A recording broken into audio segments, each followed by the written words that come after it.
Oi, pessoal. Vamos dar continuidade a nossos estudos sobre geopolítica e atualidades. Dessa vez a gente vai falar sobre o Tratado sobre a Proibição de Armas Nucleares, o chamado TPAN, tá? E por que é importante falar desse tratado? As armas nucleares tornaram-se uma ameaça real durante o período da Guerra Fria. E após esse conflito, 40 anos, essa ameaça permeou o cenário global mundial. E após esse conflito da Guerra Fria, que não chegou a um conflito propriamente dito, mas era uma tensão entre o bloco socialista e o bloco capitalista, a gente viu a real ameaça de que as armas nucleares caíssem em mãos erradas, Não que existam mãos certas para um armamento nuclear, mas eu falo na questão dos terroristas, na questão da ameaça democrática que a gente vê, especialmente em algumas regiões do planeta. Então,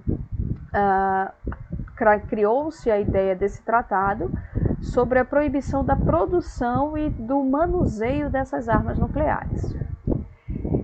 O TPAN é um acordo assinado já em 2017 entre vários países do mundo, que presume a abolição de uso e armazenamento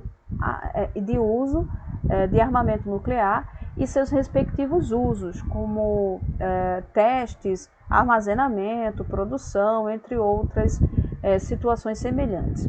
É um tratado cujo significado histórico é imenso, pois rememora questões geopolíticas da época da Guerra Fria, porém de forma contrária, uma vez que nesse período os motivos eram para obter armamento e o TPAN, que é justamente o fim da obtenção desses armamentos. Aí vocês podem dizer, mas professora, a Guerra Fria acabou e nós ainda temos esse cenário de produção de armamentos? Infelizmente sim. Países como Coreia, como o Irã, estima-se que alguns países da Ásia também produzam esse tipo de armamento, e isso se torna uma ameaça, porque na maioria das vezes não são países democráticos, A gente está vendo o mundo passa por vários conflitos de ordem política, econômica e ideológica também. Então, a produção desse tipo de armamento em regiões que não são democráticas, ela se torna uma ameaça ao cenário global, tá certo? Adotada em 2017 por 122 países na Assembleia Geral da Organização das Nações Unidas, a ONU, o TPAN é um acordo que prevê o desarmamento nuclear nos próximos anos. É o tratado mais recente sobre a proibição de armamento nuclear, além de ser mais rígido, pois vai além do antigo Tratado de Não Proliferação Nuclear. A gente já teve o TNP, Não Proliferação, mas o Tratado de Proibição de Armas Nucleares, ele é muito mais abrangente, ele é muito mais certeiro neste sentido, O TNP foi assinado na década de 60, no contexto da Guerra Fria, tá? Mas o TPAN, assinado em 2017, ele já é um tratado que realmente coloca regras, e proibições com consequências severas para aqueles países que ainda insistirem na produção dessas armas nucleares, ok? O TNP não proibiu o arsenal nuclear, tá? O TNP, que foi justamente criado no contexto da Guerra Fria, ele não proibia o arsenal nuclear, ele apenas o restringia. E aí as potências que já tinham esse armamento, como Estados Unidos, Rússia, França, China e Reino Unido, tinham a possibilidade de mantê-los, mas sem utilizá-los. Só que veja só, o TNP ele não conseguiu conter a expansão da proliferação desse armamento nuclear, porque depois da Guerra Fria a gente viu países já citados que começaram a produzir e continuaram a sua produção e os seus testes também, ok? Signatários. As nações que o ratificaram, em sua maioria, estão na Ásia, África e América Latina, e não são potências nucleares. Por exemplo, o Brasil é um país signatário desse documento, mas não o ratificou.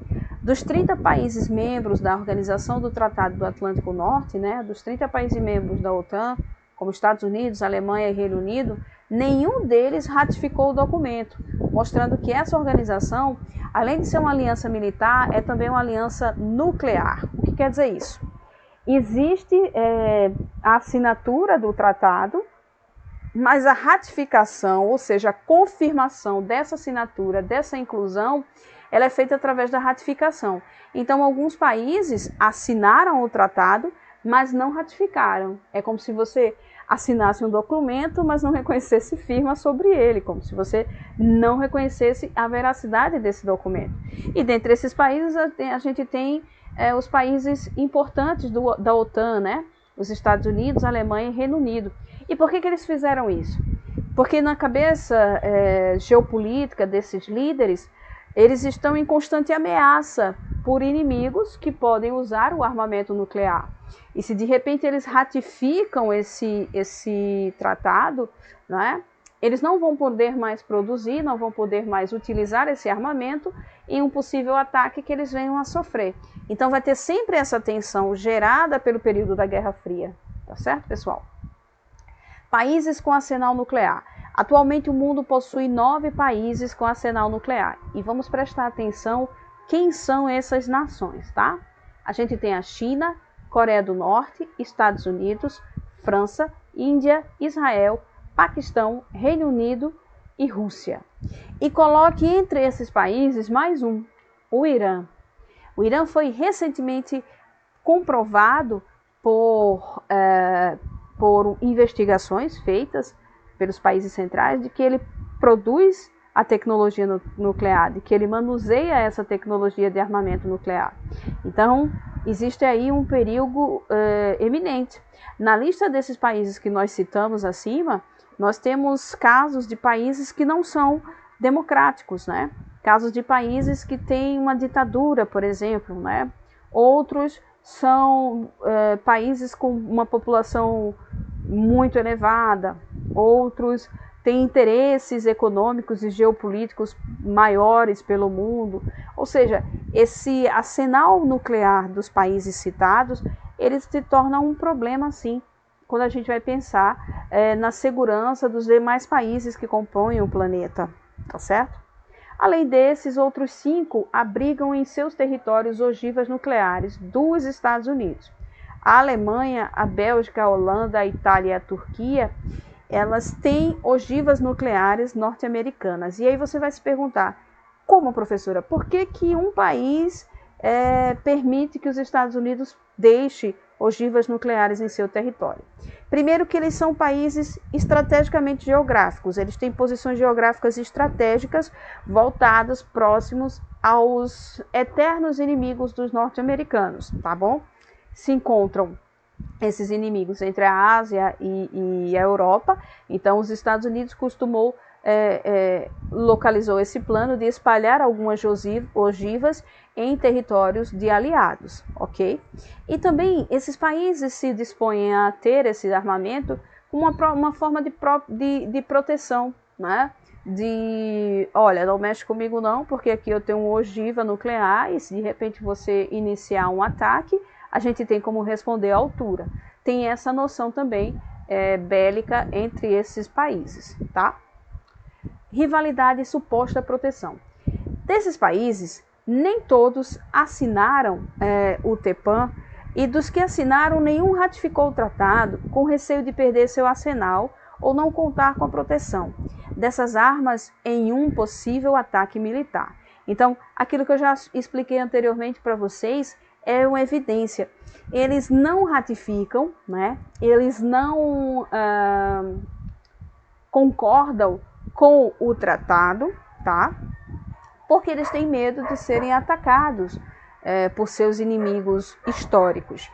E aí, o que eles fazem? A gente acha interessante, a gente concorda que nenhum país produz arma nuclear, mas eu não vou me desfazer das minhas, porque eu sou eternamente ameaçado pelos meus inimigos. É esse o raciocínio dessas potências, desses países centrais. E aí a gente tem uma visão interessante. Veja, Os críticos do tratado afirmam que ele, sem a presença das potências nucleares, que a gente falou, não vai surtir efeito algum, uma vez que a causa do problema não será enfrentada. Entretanto, os otimistas em relação ao Tratado de Proibição das Armas Nucleares alegam que esse documento é um avanço e que ele muda o discurso mundial sobre a visão de armas nucleares, mostrando que elas não são a solução para os fins militares, mas sim um grande estorvo. O que os críticos falam, né? Olha, a gente assina um tratado desse, mas não adianta muito, porque você não vai ver potências militares como Estados Unidos, Alemanha, Reino Unido, a própria Rússia, fazendo parte dele, né? E é até interessante porque são os países que têm ogivas nucleares. Mas, por outro lado, a gente tem uma galera otimista que diz assim, ó, a gente já teve 3 grandes acontecimentos bélicos importantes no século passado, né? As 2 primeiras guerras e a Guerra Fria.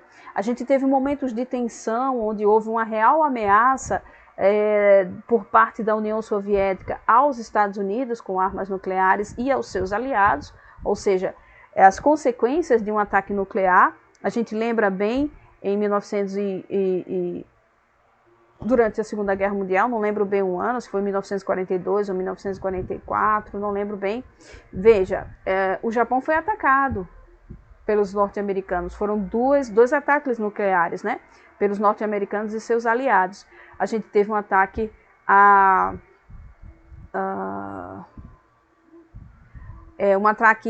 nuclear em território japonês, né? Quem lembra bem desse episódio sabe as consequências que houve para aquelas 2 cidades que foram destroçadas, né? Hiroshima e Nagasaki, por esse ataque norte-americano. Então, o mundo conhece a eficiência e o desastre que é um ataque militar. As suas consequências são gravíssimas e perduram por muitos anos. E isso costuma ser um período de tensão, um movimento de tensão entre os países. Costuma ser uma lembrança recente desse ataque a Hiroshima e Nagasaki na mente daqueles que passaram por esse período, né?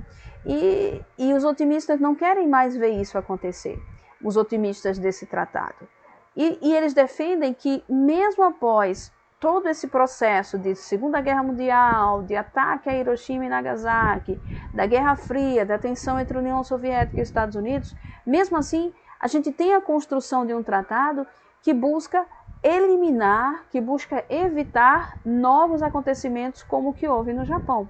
Então, existe uma visão dúbia sobre o tratado, mas de fato ele é um avanço, né? No sentido de que a gente afirma de uma forma global que as armas nucleares são uma ameaça à sobrevivência da população mundial.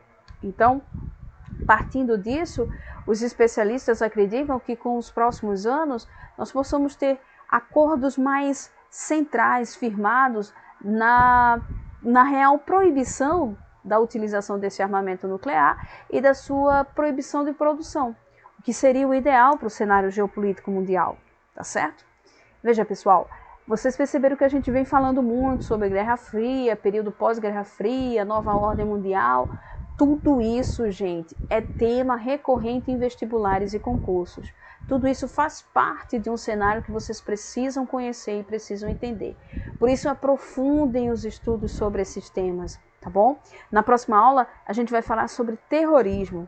E é um assunto que ganha destaque no cenário internacional. E pode ser um provável tema de questão ou de redação, tá bom? Até lá, pessoal!